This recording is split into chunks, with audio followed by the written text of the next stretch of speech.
Assalamualaikum warahmatullahi wabarakatuh. Saya Lutfi Arakban. Saya Ragil Catur Pratama.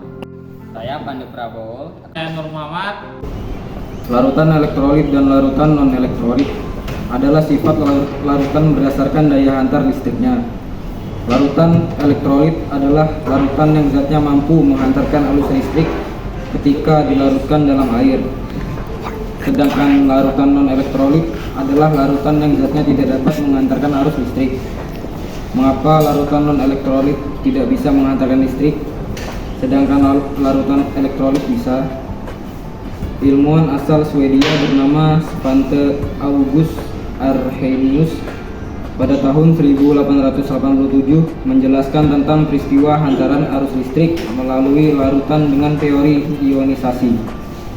Berdasarkan Arrhenius, larutan elektrolit dapat menghantarkan listrik karena di dalamnya mengandung ion-ion yang dapat bergerak bebas. Ion-ion itulah yang berfungsi sebagai penghantar arus listrik dalam larutan.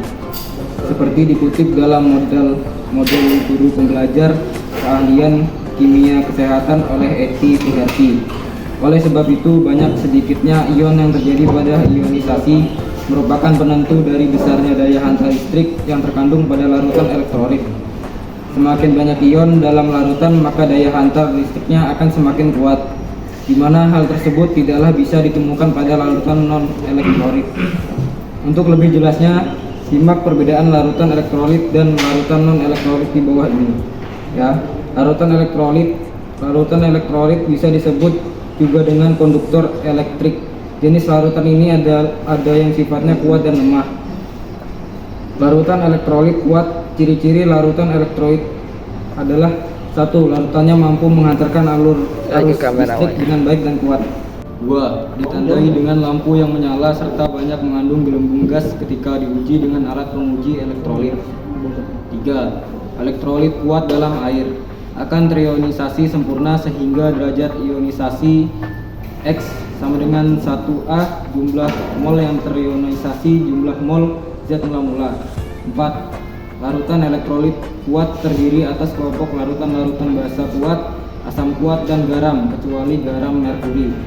Pada larutan elektrolit kuat, senyawa dalam air akan terionisasi sempurna dan menghasilkan ion-ion yang banyak. Contoh larutan elektrolit kuat: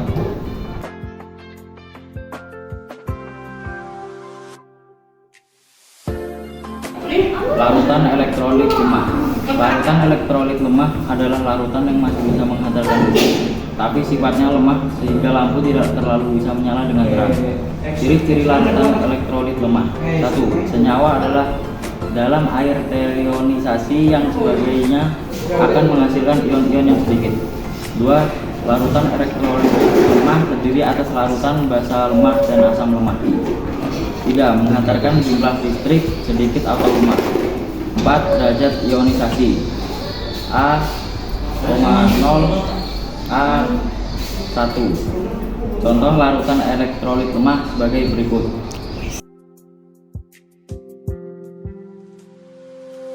larutan non-elektrolit. Sebagai namanya, larutan non-elektrolit adalah larutan yang dapat menghantarkan arus listrik. Jika di sekitarnya penghantaran listrik, elektrod tidak muncul gelembung-gelembung gas, dan lampu tidak menyala ketika diuji. Ciri-ciri dan larutan non-elektrolit: 1. Pada larutan non-elektrolit, senyawa dalam air tidak mengalami proses ionisasi. 2. Larutan non-elektrolit tidak dapat terionisasi dalam air, maka A0. 3. Larutan non-elektrolit terdiri atas kelompok senyawa organik molekular yang larut. 4. Tidak menghantarkan arus listrik. Contoh larutan non-elektrolit diantaranya sebagai berikut: Jenis ikatan dalam senyawa elektrolit dan elektrolit. Senyawa akan terbentuk apabila suatu unsur saling berikatan dengan satu sama lain. Cara unsur-unsur yang berikat dalam membentuk satu molekul berbeda-beda dan akan dipengaruhi oleh sifat-sifatnya. Melansir modul kimia paket C setara SMA atau MA karya Mia Rahmi Fauzia, jika ditinjau ikatannya, senyawa termasuk elektronik yang terbentuk dari adanya ikatan ion dan equivalent. adanya ikatan ion dan kovalen polar. Sedangkan senyawa yang terbentuk dengan ikatan kovalen non-polar adalah termasuk dalam larutan non-elektronik. Senyawa ion. Senyawa ion adalah senyawa yang memiliki ion meliputi basa dan garam. Contohnya adalah seperti ini. Terbentuk dari ion Na dan ion Ci. Ikatan ini terbentuk oleh atom logam dan atom non-logam. Senyawa ion yang dilarutkan akan dilekatkan dalam air, akan mengalami ionisasi sempurna sehingga termasuk elektronik kuat. Dan ion NaCl dalam wujud padatnya tidak dapat bergerak bebas, sehingga tidak bisa menghantarkan listrik. Namun apabila senyawa ion dilarutkan, maka ion akan mampu bergerak bebas sehingga bisa menghantarkan listrik. 2. Senyawa kovalen. Senyawa kovalen terdiri dari molekul-molekul yang terdiri sifat neta dan tidak dapat menghantarkan listrik.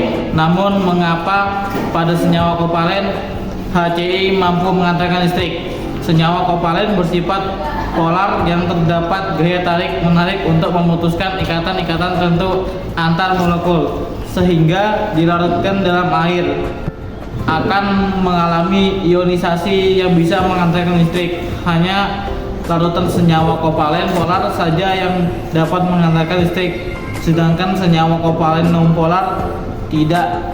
Nah, itu penjelasan mengenai larutan elektrolit dan larutan non elektrolit. Sekian, terima kasih.